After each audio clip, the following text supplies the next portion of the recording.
샬롬, 하나님의 놀라우신 사랑과 성령님의 은혜 가운데 고난주간을 지나며 예수 그리스도의 십자가로 가까이 갈 수 있기를 기도하고 축복합니다.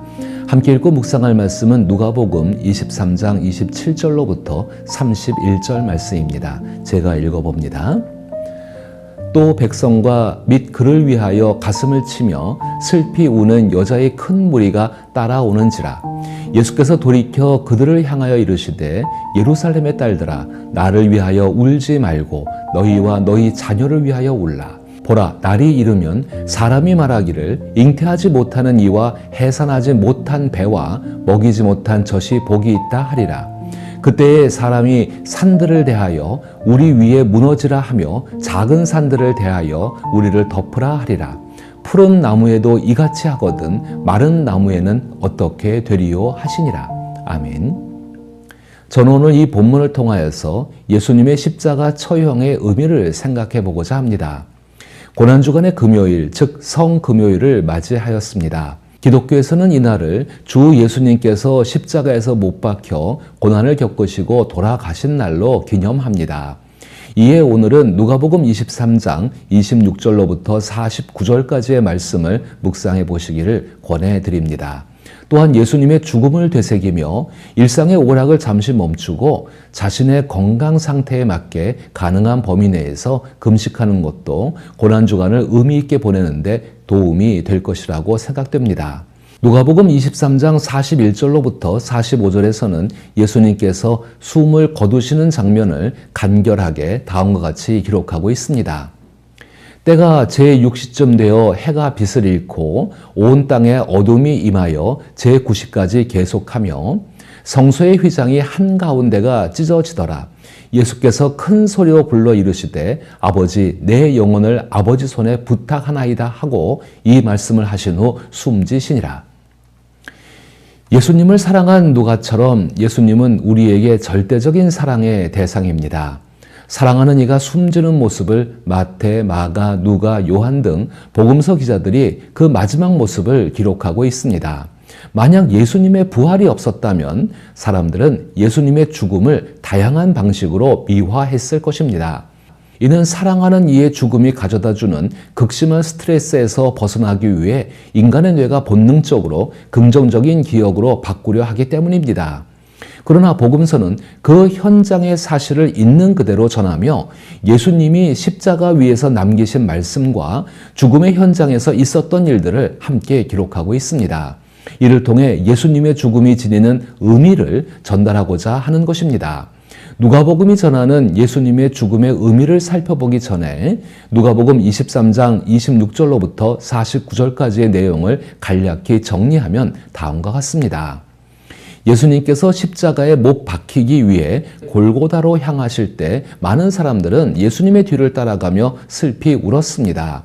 그러나 예수님께서는 예루살렘의 여인들에게 자신을 위해 울지 말고 앞으로 닥칠 심판을 생각하며 자신과 자녀들을 위해 울라고 말씀하셨습니다.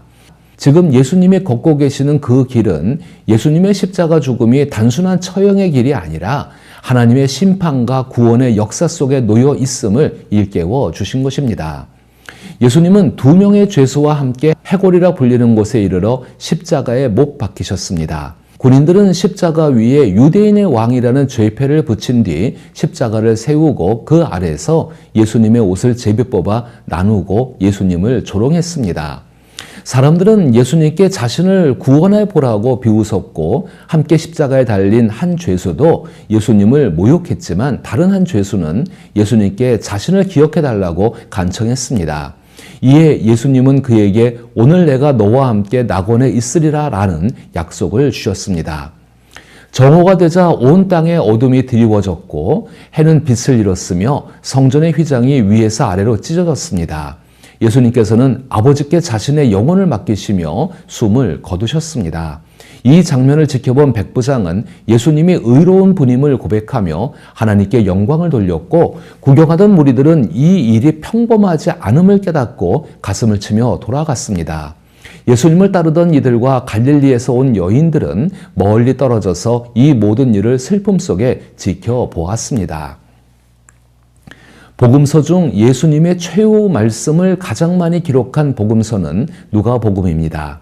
특히 누가복음은 다른 복음서에 없는 예루살렘의 딸들을 위한 예수님의 말씀을 담고 있으며 그 말씀 속에서 예수님의 죽음의 의미를 찾아볼 수 있습니다.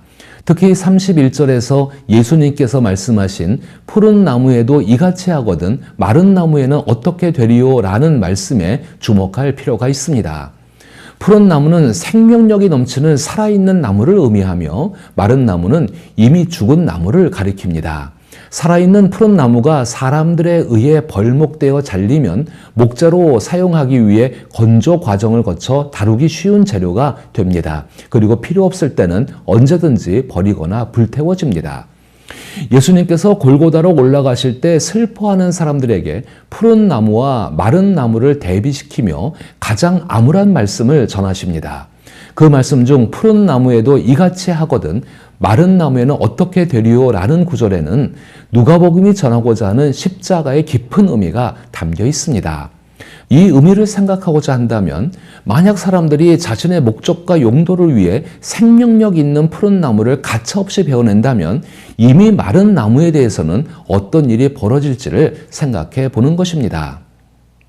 예수님은 로마의 폭력을 상징하는 군사들에 의해 반란의 주모자, 즉 유대인의 왕이라는 제목으로 십자가에 달려 돌아가셨습니다. 그러나 예수님은 하나님께서 보내신 참된 유대인의 왕이셨을 뿐 물리적인 반란을 일으킨 지도자는 아니셨습니다. 예수님은 살아있는 푸른 나무와 같으셨지 불태워야 할 죽은 나무가 아니셨습니다. 하나님의 백성이 참된 평안을 누리기 위해서는 회개를 통해 하나님께 돌아가야 합니다. 회개는 개인이 죄에서 돌이키는 것뿐만 아니라 이스라엘 공동체가 우상 숭배에서 벗어나 하나님께로 돌아오는 것을 의미합니다. 이 두 가지 의미를 아우르며 회개는 유배에서 돌아오는 회복의 개념으로 확장됩니다. 따라서 이스라엘이 온전히 하나님께 돌아가려면 개인과 공동체 모두가 하나님께 돌아와야 합니다. 이것이 바로 예수님께서 강조하신 핵심 메시지입니다. 오늘날 그리스도인들은 예수 그리스도를 통해 하나님께 돌아갈 수 있으며 복음이 전하는 바와 같이 예수 그리스도 안에서 하나님의 가족이 되는 은혜를 누리게 됩니다. 하나님 나라는 곧 하나님의 가족을 의미합니다. 예수님의 사명은 이스라엘과 열방을 하나님과 화해시켜 하나님 나라를 이루는 것입니다. 그러나 사람들은 그 사명을 수행하시는 예수님을 마치 죽은 나무, 즉 목재처럼 자기 마음대로 다루었습니다. 그렇다면 예수님께서 하신 말씀, 푸른 나무에도 이같이 하거든 마른 나무에는 어떻게 되리요? 라는 의미가 분명해집니다. 사람들이 자기의 생각을 따라 예수님께 이런 일을 저질렀다면 혈기왕성한 젊은이들과 무차별적인 폭력과 폭행을 일삼는 선동가들이 예루살렘에 가득할 때 특히 세상에 권력을 쥐고 있는 이들은 무슨 일이든 할 수 있다는 뜻입니다. 현재 로마와 유다의 지도자들, 즉 악과 결탁한 이들이 평화의 왕자를 십자가에 못 박고 있는데 진짜 물리적인 반란을 일으키는 지도자라면 어떤 짓도 서슴지 않을 것이라는 악의 본 모습을 드러내고 계신 것입니다. 이런 예수님의 말씀에는 두 가지 분명한 의미가 담겨 있습니다. 첫째, 예수님께서 이스라엘의 운명을 대신 짊어지고 계시다는 선언입니다. 둘째, 예수님을 따르지 않는 이들에게 보내는 명백한 경고의 메시지입니다. 예수님은 자신이 강도는 아니지만 강도처럼 혁명가는 아니지만 미움을 받는 혁명가로 낙인 찍혀 처형당하고 있다는 사실을 분명히 인지하고 계셨습니다. 과거 하나님의 도구였지만 폭력적이고 잔인하며 호전적인 태도로 인해 멸망당한 아수르나 바벨론과 같은 나라들이 겪었던 그 운명을 예수님이 스스로 짊어지고 계신 것입니다.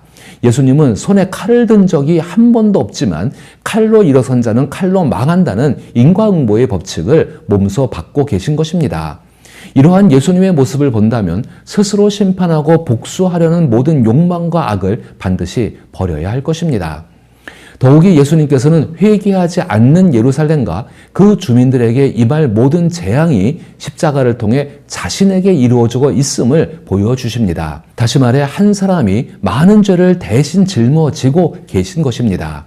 그러나 지금이라도 많은 사람들이 회개하지 않고 예수님을 따르기를 거부하며 폭력에서 돌이키기를 거절한다면 그들에게 닥칠 운명은 십자가 처형과는 비교할 수 없을 만큼 가혹할 것입니다. 그것은 하나님이 행하시는 심판 이전에 악한 인간들 손에서 이루어질 것입니다.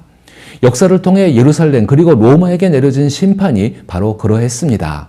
예루살렘도 예외가 될 수 없었습니다. 호세아 선지자의 경고대로 이스라엘의 죄, 곧 아웬의 산당은 파괴되어 가시와 찔레가 그 제단 위에 날 것이니 그때에 그들이 산더러 우리 위에 무너지라 하고 작은 산더러 우리를 가리라 할 것이라 라는 호세아 10장 8절의 말씀처럼 사람들은 땅이 갈라져 자신들을 삼켜달라고 간절히 바랄 것입니다. 호세아 10장 8절의 아웬의 산당은 북이스라엘이 우상 숭배하던 산당 전체를 죄악의 산당으로 말하며 잔혹한 폭력과 함께 모든 죄악이 행해지는 장소이지만 사람들은 이곳에서 자신을 위한 복을 빌며 자기 마음대로 행동했습니다. 예수님께서는 공생애를 시작하시면서 가난하고 연약하고 굶주리고 애통하는 이들에게 하나님의 복이 임하기를 간절히 기도하셨습니다. 당시 이러한 사람들 중 대부분은 여성들이었습니다. 이제 예수님께서는 아이를 낳지 못하는 여성들, 즉 평소라면 그 사실을 몹시 수치스럽게 여겼을 이들에게도 동일한 복이 임할 것이라고 말씀하십니다. 이어서 어머니들은 자녀들이 자라 로마에 맞서 예수님을 따르며 평화의 반란을 일으키는 모습을 보게 될 것이며 그 자녀들이 로마가 반역자에게 늘 가했던 모습처럼 그 모습을 지켜보게 될 것이며 그 자녀들이 예수님의 길을 따라 걷는 것을 위해 복을 간구할 것이라고 하십니다. 이는 마리아가 아들 예수님의 죽음을 바라보며 하나님께 기도했던 것과 같은 의미입니다. 예수님께서 십자가에서 돌아가신 것은 모든 인류의 운명을 대신 짊어지신 것이며 예수님을 따르지 않는 이들에게는 분명한 경고이자 반드시 예수님의 길을 따라야 함을 알려주는 말씀입니다. 예수님 좌우에 십자가에 달린 두 사람은 이 사실을 더욱 분명하게 보여줍니다. 한 사람은 예수님을 비웃었지만 다른 한 사람은 예수님께서 반역자나 강도 범죄자가 아니시면서도 반역자나 강도 범죄자가 받는 형벌을 그 처형을 당하고 계신다고 증언합니다. 누가복음에 기록된 대로 예수님과 함께 낙원에 들어간 그 강도의 이야기는 예수님께서 의로우심에도 불구하고 많은 사람의 죄를 대신 짊어지고 계신다는 것을 말해줍니다. 오직 그 강도만이 예수님의 참된 모습을 보고 있었던 것입니다. 이 같은 시선으로 예수님의 십자가를 바라보십시오. 십자가에서 죽임을 당하신 예수님을 중심으로 예수님이 유대인의 왕이라는 조롱이 있습니다. 예수님은 유대인뿐만 아니라 모든 사람들이 생각하는 왕권의 의미와 하나님 나라의 개념을 완전히 뒤집어 놓으셨습니다. 십자가에 달려 죽은 예수를 보고 유대인의 왕이라고 생각하는 사람은 아무도 없으며 그 예수님의 죽음을 보고 그것이 하나님의 나라라고 생각하는 사람도 아무도 없을 것입니다. 그러나 그 십자가에서 죽으신 예수님이야말로 진정한 유대인의 왕이며 그 죽음으로 말미암아 하나님 나라가 실제로 이 땅 가운데 시작되었습니다. 우리는 예수님의 일생을 잘 알고 있습니다. 참된 왕이신 예수님은 하나님 나라에 합당하지 않은 사람에게 평화와 희망을 전하셨고 다가오는 하나님의 심판을 피할 수 없는 이들에게 경고하셔서 그 심판을 피할 길을 열어주셨습니다. 그리고 마침내 세상이 예수님을 왕으로 소개했지만 그것은 조롱에 불과했습니다. 참된 왕이신 예수님께 바쳐진 술잔은 로마 군병들이 건넨 가난한 백성들이 마시던 신포도주에 지나지 않았습니다. 예수님의 십자가 꼭대기에 달린 유대인의 왕이라는 명패는 사실상 예수님께 가해진 무자비한 죽음을 설명하는 죄패에 불과했습니다. 그럼에도 불구하고 예수님의 기도와 약속 속에서 참된 왕권이 빛을 발합니다. 자신을 고문하던 이들에게 저주를 퍼붓고 죽어간 전통적인 혁명가와 지도자들과는 달리 예수님은 그들을 용서해달라고 기도하셨습니다. 마치 왕의 보좌에 나가는 진정한 왕처럼 예수님은 구하는 이들에게 명예와 행복의 처소를 약속하셨습니다. 예수님의 기도는 이 약속이 죽음 이후의 삶만이 유일한 희망임을 믿는 이들에게 새로운 세계를 열어주셨습니다. 이것이 바로 예수님으로 인한 새로운 출애굽이며 참된 인간만이 누릴 수 있는 삶이기다. 예수님의 십자가는 하나님의 완전한 용서가 이 땅에서 시작되게 하셨으며 그로 인해 하나님께서 회복하시는 하늘의 생명이 땅으로 내려오며 하늘의 미래가 현재로 다가오게 했습니다. 그러므로 예수 그리스도의 십자가를 자신의 몸에 짊어지고 살아가는 그리스도인들은 진정한 왕이신 예수님의 다스림 아래 있음을 늘 기억해야 합니다. 오늘의 삶 속에서 그리스도 예수를 닮아가는 참된 삶을 살기 위해 다시 한번 기도하며 나아가야 할 것입니다. 이러한 삶 속에 성령님께서 함께 하시고 도우심으로 예수님의 죽음이 우리를 영원히 죽지 않는 푸른 나무와 같은 예수님의 생명, 즉 부활의 삶으로 인도하십니다. 그러므로 예수님의 십자가 죽음을 바라보며 마음과 뜻과 말과 행동 모두에서 더욱 예수님을 닮아가도록 힘쓰기를 기도하며 축복합니다.